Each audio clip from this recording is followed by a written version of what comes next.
अस्मद्गुरुपरमगुरून्यतिवरपूर्णो सयामुनं रामं पद्माक्षणपशटजित्सनेशरमारमापतीन् वन्दे वन्दे बृन्दावनचरं वल्लवीजनवल्लभं जयन्ती सम्भवं धाम वैजयन्ती विभूषणं प्रणामं लक्ष्मणमुनिप्रतिगृह्णातु मामकं प्रसादे यत्सूक्तिः स्वाधीनपतिकां श्रुतिं ஸ்ரீபாஷ்யக்காரருடைய அந்திம உபதேசத்தினுடைய 4வது வார்த்தை, இப்படி வர்த்திக்கும் அதிகாரிக்கு முன்னடி பார்த்து வர்த்திக்க வேண்டுவன 3 விஷயமுண்டு.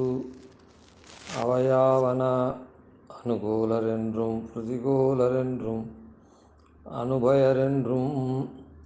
அனுகூலராவார் ஸ்ரீ வைஷ்ணவர்கள், பிரதிகூலராவார் பகவத் விட்டுக்கள், அனுபயராவார் இவை இரண்டுமில்லாத சம்சாரிகள். இதில் அனுகூலரை கண்டால் சந்தன குசுமாதிகள் போலவும் நிலவு தென்றல் போலவும் அபிமத விஷயங்கள் போலவும் வந்து வர்த்திப்பான். பிரதிகூலரை கண்டால் சர்ப்பாதிகளை கண்டார் போலே வெறுவி வர்த்திப்பான். அனுபயரை கண்டால் காஷ்டலோஷ்டாதிகளைப் போல கண்டார் போலே திருணவத்கரித்து வர்த்திப்பான். இவர்கள் அனுகூலிப்பவர்களாகில் இவர்களுக்கு ஞானத்தை உண்டாக்கவும், இவர்கள் அனுகூலியார்களாகில் ஐயோ என்று இவர்கள் பக்கலிலே கிருபை பண்ணி இருக்கவும் அடுக்கும். இது ஸ்ரீபாஷ்யக்காரருடைய 4வது வார்த்தை அப்படின்னு சாஸ்திரிய நியமனாதிகாரத்தில் சுவாமி தேசிகன் எடுத்து அனுகிரகிச்சிருக்கார். இதுக்கு அர்த்தம் கொஞ்சம் கொஞ்சமாக பார்த்துட்டு போகும். இப்படி வர்த்திக்கும் அதிகாரிக்கு முன்னடி பார்த்து வர்த்திக்க வேண்டுவன 3 விஷயம் உண்டு. இப்படி வர்த்திக்கும் அதிகாரி அப்படின்னா பிரபன்னனாக இருக்கக்கூடிய அதிகாரி தேக யாத்திரை கர்மாதீனம்னு நினச்சிண்டும் ஆத்ம யாத்திரை பகவதீனம்னு நினச்சிண்டு ரெண்டுத்தையும் பற்றி விசாரப்படாத இருக்க வேண்டும். அப்படி விசாரப்பட்டான்னா இவன் நாஸ்திகனாக போயிடுவான். இவன் பண்ணின பிரபத்தி போயிடும், பொய்யா போயிடும். அதனால் தேக யாத்திரை ஆத்ம யாத்திரை ரெண்டும் இவன் ஒன்றும் புதுசாக செய்ய வேண்டிய காரியம் இல்லை அப்படின்னு தெளிஞ்சு இருக்கணும். அப்படி இருக்கிறது ஒன்றும் காரியம் ஒன்றும் பண்ணலைன்னா இஷ்டப்படி தெரியலாமான்னா அப்படி பண்ணக்கூடாது. இவன் தன்னுடைய நிலைமைப்படிக்கு ஸ்வரூபப்படிக்கு இவன் வர்த்திக்கணும். அப்படி வர்த்திச்சான்னா அதெல்லாம் பெறப்போகிற கைங்கரியத்தில் அது அன்வயிக்கும் அப்படின்ற எண்ணத்தோடும். அப்படி இருக்குச்சே அனுக்ஞா கைங்கரியத்தை முடிஞ்ச வரையில் 5 கைங்கரியங்கள் சாச்சார். அந்த 5 கைங்கரியங்களையோ 4யோ 3யோ 2யோ கடைசி பட்சம் 1யோ பண்ணணும். அப்படின்றத பண்ணி வர்த்திக்கக்கூடிய அதிகாரி இருக்கானே ஸ்ரீ வைஷ்ணவன், அவன் எப்படி வர்த்திக்கணும்னா இப்படி வாழச்சே கூட வர்த்திக்கிறதுனா இப்படி வாழச்சே கூட எப்போவும் பெரிய ரோடு தான் இருக்குது, ஹைவேயாக இருக்குது. அப்படியா இருந்தால் கூட அந்த ரோட்டில் போச்சே அதான் லேன்லாம் இருக்குது, அந்த லேனில் நாம் அப்படியே கண்ணை மூடிட்டு போவோம் அப்படின்னு போக முடியாது. அப்போ கூட சிக்னல்ஸ் எதனா இருந்ததுன்னா அந்த சிக்னல் என்ன நமக்கு காஷன் பண்ணுறது. ரோட்டில் ஏதாவது குறுக்க திடீர்னு அன்எக்ஸ்பெக்டடாக எதிர்பாராத விதமாக எதனா வருதா அப்படின்னு பார்த்து அப்படிலாம் போகணும். சிக்னல் எப்படி பண்ணுறது, ரோட்டில் எப்படி இருக்குது, ரோடு ஏதாவது ரிப்பேராக இருக்குதா அப்படின்லாம் பார்த்து எப்படி செல்கிறோமோ அதே போல் இந்த அதிகாரிகளும் முன்னாடி பார்த்து நடக்கணும் அப்படின்னு சாய்க்கிறேன். இப்படி வர்த்திக்கும் அதிகாரிக்கு முன்னாடி பார்த்து வர்த்திக்க வேண்டுவன 3 விஷயம் உண்டு. 3 விஷயங்களை பார்க்கணும் அப்படின்னு சொல்கிறேன். அதில் ஒரு விஷயம் என்ன அப்படின்னு சொன்னால், அவையாவன அனுகூலரென்றும் பிரதிகூலரென்றும் அனுபயரென்றும் சுவாமி தேசிகனே இதுக்கெல்லாமும் இது பண்ணுறார். அதாவது நாம் இந்த மாதிரிலாம் கைங்கரியங்கள் பண்ணுறது, சாஸ்திர ரீதியாக வர்த்திக்கிறது, இதெல்லாம் இருக்குதே, ஆக்ஞானுக்ஞா கைங்கரியங்களை பண்ணுறதெல்லாம் தானே சொன்னார் கீழே அப்படி வர்த்திக்கணும்னு. அப்படி பண்ணச்சே நாமும் ஆக்ஞா கைங்கரியங்களையோ அனுக்ஞா கைங்கரியங்களையோ பண்ணச்சே நாம் யாரை கூட வச்சுட்டு பண்ணணும், யாரை கூட வச்சுக்கவே கூடாது, இன்னும் மற்றவாளை எப்படி வச்சுக்கணும் அப்படின்னு 3 வகையான மனுஷர்களை, நம்ம சுற்றி இருக்கிற மனுஷர்களை 3 வகையாக பிரிக்கிறார். அனுகூலர், பிரதிகூலர், அனுபயர். அனுகூலர்னா வேண்டியவர்கள் மாதிரி அர்த்தம், பிரதிகூலர்னா விரோதிகள் மாதிரி அர்த்தம். மேலே அவரே சாய்க்க போகிறார். அனுபயர்னா விரோதியும் இல்லை, எதுவும் வேண்டியவனும் இல்லை, அப்படி அவன் பாட்டுக்கு போயின்னு இருக்கோன்னு அர்த்தம். அனுகூலராவார் ஸ்ரீ வைஷ்ணவர்கள். அனுகூலர் அப்படின்னா என்ன அப்படின்னா ஸ்ரீ வைஷ்ணவர்கள். ஸ்ரீ வைஷ்ணவர்கள் அப்படின்னு சொல்லிட்டார். ஸ்ரீ வைஷ்ணவர்கள்னால் எப்படி இருக்கக்கூடியவாள்ன்றது கீழே பல இடத்துல தெரிஞ்சுட்டுருக்கோம். அதனால் எம்பெருமானுக்கு பிரித்திகரமாக இருக்கக்கூடியவர்கள். தே அத்தீவ தைத்தாமா விஷ்ணோ பிரீத்திகரம் பவேத் அப்படின்லாம் சொல்லப்பட்டது. பரரந்திரேஷு ஜாத்தியந்தாக பரதாரேஷு அபும்சகாக பரிவாதேஷு ஏ மூக்காக தே அதீவ தைத்தாமான்னு சொன்னான். அந்த மாதிரி இருக்கக்கூடியவர்கள் ஸ்ரீ வைஷ்ணவர்கள். அஹிம்சா புஷ்பம் இந்திரிய நிகிரஹா சர்வபூத தயா புஷ்பம் க்ஷமா புஷ்பம் விசேஷதா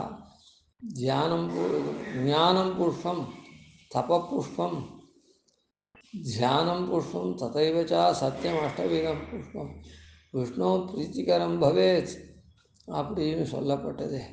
ஆனால் விஷ்ணுக்கு பிரீத்திகர் இப்படிப்பட்ட ஆத்மாவே இந்த புஷ்பங்களால் அவன் அலங்கரித்தவனாக இருக்கணும். விஷ்ணுக்கு அப்போ தான் பிரீத்தியாக இருக்கும். அப்படி விஷ்ணுவை உன்னை கொண்டென்னுள் வைத்தேன் என்னையும் உன்னிலிட்டேன் அப்படின்னு யார் எம்பெருமானோடு இப்படியெல்லாம் கூடி கொலாவரானோ அவன் ஸ்ரீ வைஷ்ணவன் அப்படின்றது தெரியுது. அது தவிரவும் இன்னும் நிறைய இருக்குது லக்ஷணங்கள்லாம், மனுஷன்லாம் எப்படி வர்த்திக்கணும்னு அந்த மாதிரி இருக்கிறவாள்லாம் ஸ்ரீ வைஷ்ணவாள். ஏது சாமானிய பாவேன மன்யந்தே புருஷோத்தமம் தேவை பாஷண்டினோக்கியாக சர்வகர்ம பகிஷ்கிருதாகன்னு இருக்குது. இந்த மாதிரி பாஷண்டிகளாவெல்லாம் போகாதபடிக்கு எம்பெருமானே நாராயணன் பரன் நாம் அவனுக்கு நிலையடியோ அப்படின்னு சோராதனைத்தும் அவனுடம்பு அப்படின்னு இருக்கிறவாள் தான் ஸ்ரீ வைஷ்ணவர்கள். இந்த மாதிரி லக்ஷணத்தை கொண்டிருக்கிறவாள்லாம் ஸ்ரீ வைஷ்ணவர்கள். அனுகூலராவார் ஸ்ரீ வைஷ்ணவர்கள், பிரதிகூலராவார் பகவத் வீட்டுக்கள்.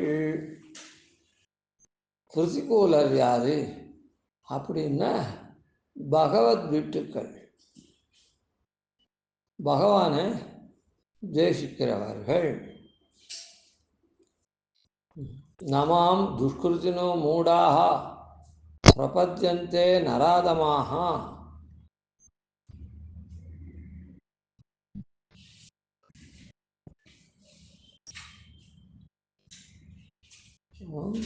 நமாம் துஷ்கிருதினோ மூடாக பிரபத்யந்தே நராதமாக.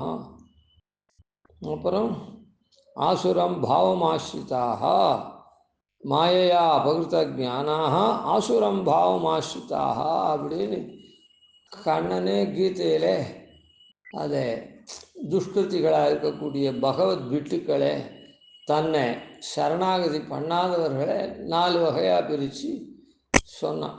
நமாம் துஷ்கிருத்தினா மூடாக, துஷ்கிருதி கெட்ட காரியத்தை பண்ணி என்னை பிரபத்தியந்தே அப்படின்னு என்னை பிரபத்தி பண்ண மாட்டான் அப்படின்னு சொன்னான். அவன் பண்ணின பாபத்தினாலே அவன் 4 வகைப்பட்டவன். மூடன், எம்பெருமானை தெரிஞ்சிக்காதவன்.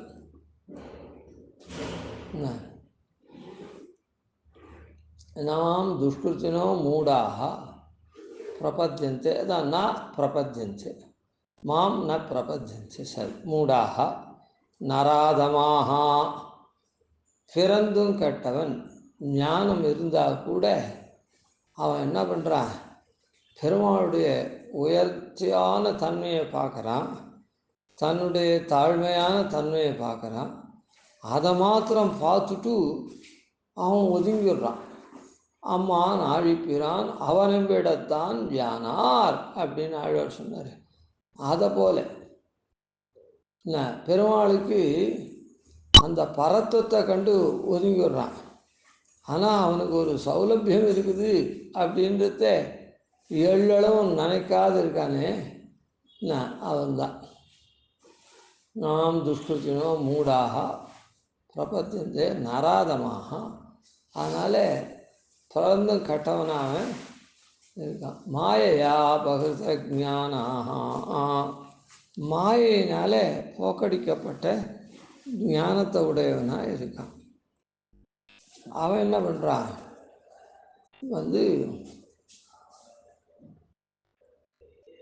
பெருமானுடைய குணங்கள்லாம் தெரிஞ்சுட்டும் ஆசிரியக்கணுன்ற எண்ணம் இல்லாமல் அப்படியே போயிடுறான்.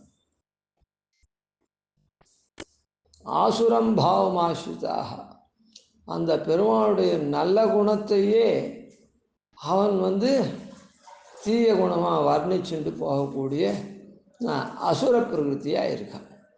இப்படியெல்லாம் இருக்கவன் பகவத் விட்டு, பெருமாளை சரணடையணுன்ற எண்ணம் இல்லாதவன் பகவத் விட்டுக்கள்.